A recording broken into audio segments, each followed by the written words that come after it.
Hello, everyone, and welcome to Sew with Jessica. If it's your first time, thank you for joining this family. And if you're a returning subby, thank you for coming back. In this video, I'll be sharing with you guys how I made this lovely short, which was highly inspired by this picture right here on the screen. So, the vibe of this short was old money aesthetics. So, if it's something you're interested in learning, make sure to keep on watching. Don't forget to like, don't forget to comment if you found it useful. And also share this video because that will help you to recommend this channel to other people as well. Now, let's get into the tutorial proper. So for my fabric, I'm using this Ankara piece, and I believe a lot of you recognize this fabric from my previous tutorial. So I'm actually transitioning that dress into a short because I no longer like the dress. I'm no longer going to be wearing it actually.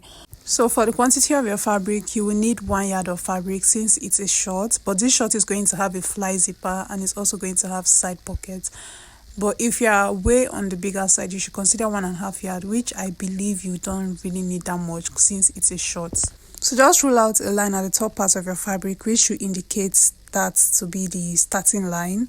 So from the area where the fabric is folded, I'm going to mark inwards 4 inches or 3 inches. That's also going to be like the starting line from this other side of the fabric. So we need enough allowance both at the top and by the sides. Connect your dotted lines together, which should give you a straight line just as seen. On the starting line, take your round waist measurement, divide it by 4. Mine gives me 8. I'll mark it right there. Now you're going to take your dart line, and I'm just going to divide that 8 by 2, and that is my dart line. Mark 1 inch apart from your dart line to the direction that is facing you, and that is going to be for the first dart, but we are not sewing down the dart. Now we're going to mark 2 inches apart from this dart line that we've already taken. And when we have that, we're going to mark 1 inch again for the second dart. So just take the waist measurement again, which is 8 inches, and it's sitting where we have the second dart. Now we're going to mark the first dart and the second dart, which is 2 inches, and we're going to mark it on the other side. So this way we have our waist measurements accurate. So by the time I fold this first dart and fold the second dart, I'll still have my waist measurement. Place your tape from the starting line, making sure 2 inches is outside of the tape, and mark from your waist to your hip line. I normally use 9 inches for mine, so I'm going to rule out a straight line there. So the 2 inches you're placing outside your tape is going to be for your waistband. So on the hip line, this dart that we did on this waistline is not getting to the hip line. We are just going to work on hip line separately. So apply your hip measurement, divide by 4, which is right there, and then add 1/2 inch for ease. You can decide to add 1 inch for ease, but I added only 1/2 inch for ease. So I'll connect the waistline to the hip line just as seen. Next line we'll take will be from the waist to the crotch line. So place 2 inches outside of your starting line and mark to your crotch line. So normally I would use 11 inches for my crotch line, but since it's a free short, I'm going to use 11.5. You can also use 12 inches if you want. Now bring the measurements we have on the hip line to the crotch line, which includes the 1/2 inch for ease allowance. And like I said earlier, the ease allowance could be more than 1/2 inch. So connect it as seen. Now in order to get the crotch extension, we are going to take the hip measurements without the ease allowance, the actual hip measurement. I'll divide it into 2. And this is what I have right here, and I'll redivide it into 2 again, which gives me 2.5 something thereabouts. So I'll mark it outside this line and I'll extend it. That's going to be for the crotch extension.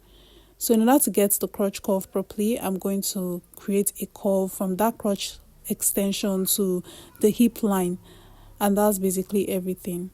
Now we'll place 2 inches outside of the starting line and mark from the waist to the full length of the short. I'm using 18 inches for the full length, and I'll rule out a straight line at that point. So I actually made a mistake here, and I would like to highlight it so you don't make that same mistake as well.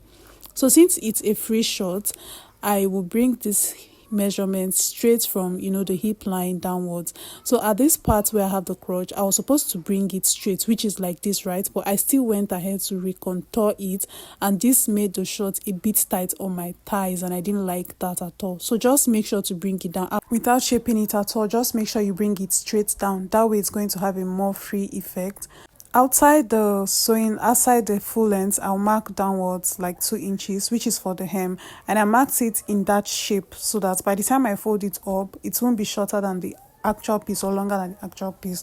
But like I said earlier, if you mark your straight downwards, you don't have to do all this defined curving that I'm doing there. Just mark a straight line down and just add your hemming allowance. So Right now, there is no sewing allowance on this. I just have all the exact measurements I need. So as I'm cutting this out, I will be cutting with my allowance, okay? I already added my hemming allowance, which is the part that I just chalked. And now that I'm cutting the sides, I will make sure to add 1/2 inch for sewing allowance. And also at the top part, we are going to add 1/2 inch for sewing allowance. And also along the crotch line, we are going to add 1/2 inch for sewing allowance. And all that, we are just going to make sure that we have enough sewing allowance all around it. So moving on to this dart, I'm going to notch both of them. So this dart is going to be closed. It's just going to give like a full or like a balloon effect to the bodies of the short. It just makes it cute. It's not totally optional, but it's just cute. I hope you get the picture. So I'm going to pin these dart areas down and we are going to work on the back piece. Now arrange down your fabric and bring one of your front piece, preferably the one that has the chalk lines, so we know what exactly we are working on. So we are just going to do a few things to this. We are just going to recontour the back piece. The difference is not all that much. And like I said, we are going to pin down the dart of the front piece first before we transfer anything we are transferring from the front to the back. And that's because I am not adding a dart to the back piece of my trouser, of my shorts, but you can add a dart to yours. I didn't add because I didn't feel like, honestly, darts are stressful if I'm going to be honest, so I just didn't add, and that is why I'm closing up this dart, so none of the dart measurement is transferred to the back piece. You place the front piece on the new fabric in such a way that we have enough allowance on the top part, on the sides, on both sides of it. First, we are going to mark the crotch of the back piece. So the measurements we use for the crotch extension of the front piece, which is 2.5, is what we are going to add to the back piece. So the back crotch is longer. It's like ×2 longer than the front. And we already know why, because the bum is at the back.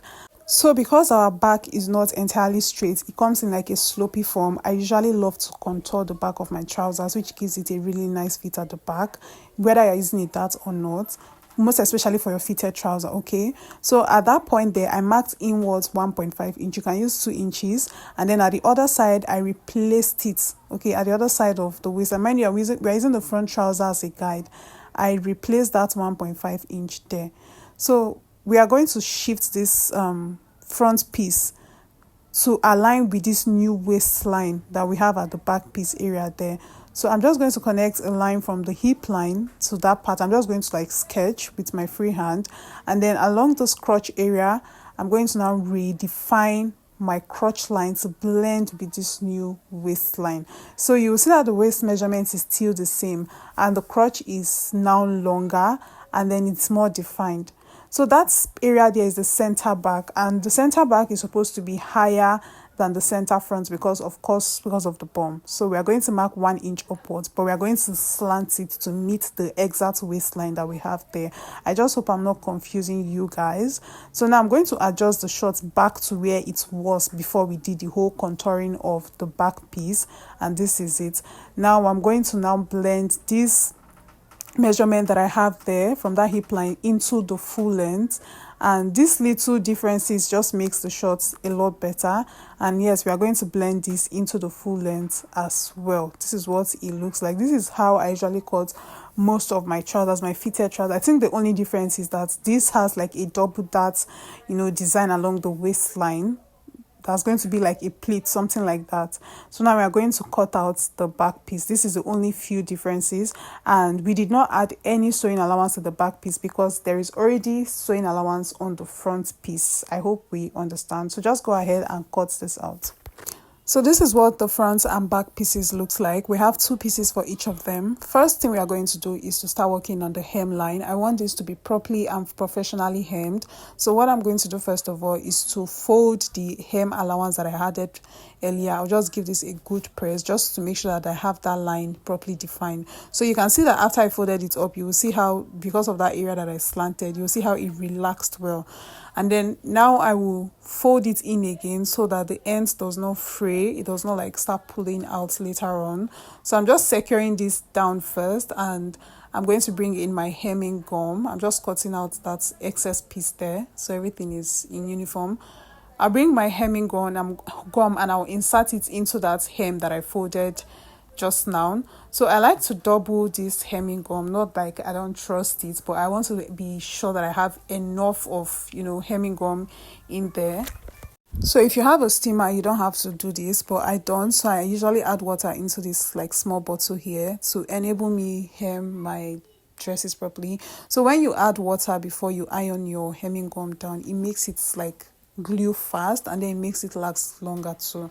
So I'll just spray the water up on this part that you saw me spraying the water on, and I'm going to use my iron to press it down. So you'll see that the heat of the iron is going to melt in the hemming gum, and it's going to make it last longer. So I'm going to repeat this process to all the pieces of shorts that I have here.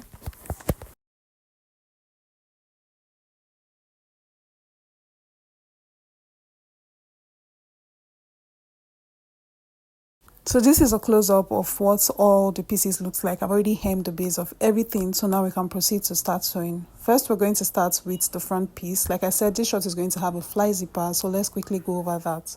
Now bring out your remaining fabric and use your zip as a guide to determine the length of this. This is for your fly zipper. Now make sure that this is at least 2 inches wide, and then I will cut it out. I will also cut out another piece of this, but also on a fold. And cutting this on fold is totally optional. You can cut like just a single piece, but it is much more neater when you cut it on the fold. So on one of this piece here, I'll create a curve along the base of one of them, and the one that has the curve is going to be the fly, and the other is going to be the cover. So just differentiate both of them as seen. Bring back your front pieces and then place your fly on one of them, right face facing each other. So you will see that this my chalk lines was actually on the right face of the fabric, and I actually thought I was chalking on the wrong face, but I discovered later on that it was on the right face. So after sewing it together, this is what it looks like. Now we are going to iron this in this direction. So this is the right face of the zip, and this is the wrong face. You place your zip right face facing the right face of the fly, at the edge of the fly, just as seen. And then we are going to sew a straight line on the edge of the zip. You're going to sew it down. So instead of sewing this down, I actually sewed mine in a curve, right? And I'll explain why I did that. This is what it looks like after sewing it, and I sewed it down as a curve, in a curve. Instead of just sewing straight down, I just sewed it down with a curve, and I'll just explain further as we go on. So I'll fold this down, and by the time I fold this down, this is what it looks like. So you're going to now top stitch on this same line again, and this is why I actually sewed with a curve, but I won't advise you sew with a curve first. So you're going to sew, and this time around your sewing line is going to appear on the main fabric. So after I was done, this is what it looks like. So right where the fly stitch stop, you'll notice that the fabric was folded in by 1/2 inch. So I have to notch so I can be able to sew properly. So just notch so that the fabric at that area will come out freely. And that's like the crotch that we're going to sew. So you're going to raise up your fly and place your short like this, like right face facing the other short, but make sure your fly is not in the way so that you can sew this piece of the short to the zip itself. So you're sewing it to like the edge of the zip, and then you can now bring in your zip cover and place underneath it. So the zip cover is going to cover up all the whole zip sewing that we've done from inside. It's going to give it a very neat job. So just sew this straight line down. So while I was sewing, I had to start losing this zip, this area that I actually curved first, and as I said, you really shouldn't have curved it at first. Oh my god, it feels like I was just experimenting with so many things in this tutorial, but I hope you guys understand. So I just loosed it a bit so I can be able to sew the zip to the other piece of the trouser, not sew the fly to it. I hope you understand. Now that it's out of the way, we'll proceed to sew. We'll continue sewing this, and then we'll sew through to the whole crotch extension that is there.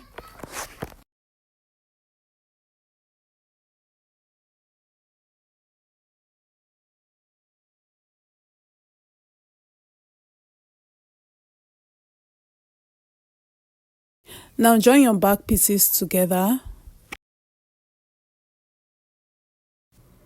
Pin down the waistline of the shorts. This is the front piece. That's the area where we notched earlier for the dart, and then just give it a little press down. Just iron it down a bit. You can see how cute this looks. Now I'm going to cut out the pocket. So I just brought out the extra piece and you can see how I placed my hand. I just placed my 5 fingers and I'm going to trace out a pocket shape. Okay, so you're going to place your hand from like a straight part of the fabric and then carve out a pocket shape. That's basically what I do. This is like my easy go-to DIY for pockets, and then I'll cut this out. After cutting this out, I'll cut 3 other pieces. That's going to make it a total of 4 pieces, and all these 4 pieces is going to be the whole pocket I'll need.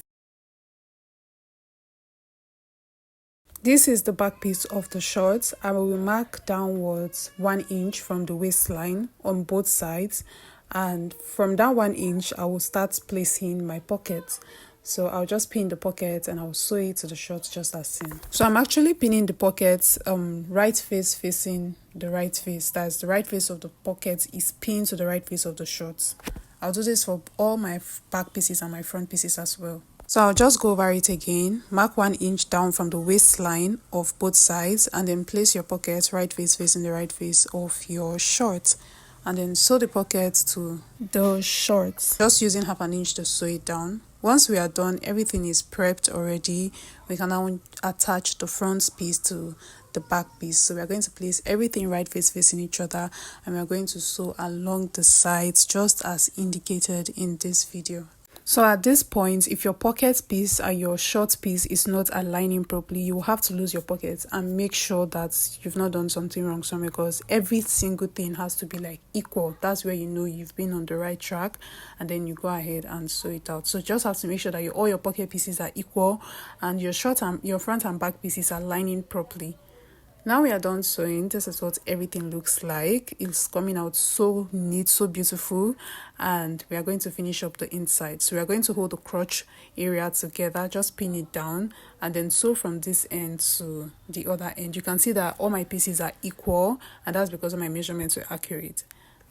We are gradually coming close to the end of this video. If you've watched to this point and you've not subscribed, then you are wrong. Make sure to hit the subscribe button. Don't forget to like, don't forget to share, and don't forget to comment down below whatever it is you've learned new in this video. Now let's move over to the last step, which is the waistband. Open up your zip and then place your tape on this fly. Okay, you're going to place your tape on everything that concerns the whole waist area, including the zip cover, you know, the one underneath is supposed to have like allowance. Make sure that your tape goes all around, because we need the whole measurements of that waistline. Earlier when we were cutting the shorts, we placed 2 inches outside of the starting line, which was for the waistband. So I cut my waistband to 2.5 inches, 2 inches for the waistband, ½ inch for sewing allowance, and I cut it actually longer than the measurements we took earlier. So I actually joined 2 different pieces here in order to achieve this length for the waistband, and I'm going to make sure that this sewing line of this waistband aligns with the center back, so that I don't have like any line moving anywhere. So once I place it, I will pin this to the waistline and I'll sew through just as seen. After attaching one side of the waistband to the waistline of the short, I'm going to place it like this in this opposite direction, so that I'll be able to cut this out properly. So I'll just sew and then cut out that part. That's just like the main idea. This is what it looks like. I will just notch that part a bit so that it can relax properly by the time I flip it over to the right face. So this process is very neat. You guys, this short is so neat. I don't even know how to explain it. I hope the camera is doing justice, because I feel like it's really not doing justice to how everything came out so well. So we're going to fold down the waistband now to how it was initially ironed, and then we can proceed to top stitch this. Okay, I also did the same thing to this side. So I'll cut it out, notch, and then properly fold it so that the excess fabric there does not like give it this bulky effect. So what I'm going to do now is I'll fold in ½ an inch here, and then I'll top stitch all through to the end. You can use an orange color thread, you can use black. I used that because I already started with white, and yeah, that's basically everything. This is it. This brings us to the end of this tutorial. If you learned something new, make sure to give us a thumbs up. Don't forget to like, don't forget to share. Sharing will help you to recommend this channel to other people as well. Don't be the only one enjoying these goodies. Make sure someone else is also learning something new just like you did as well. And that being said, I'll see you guys in my next video. Bye.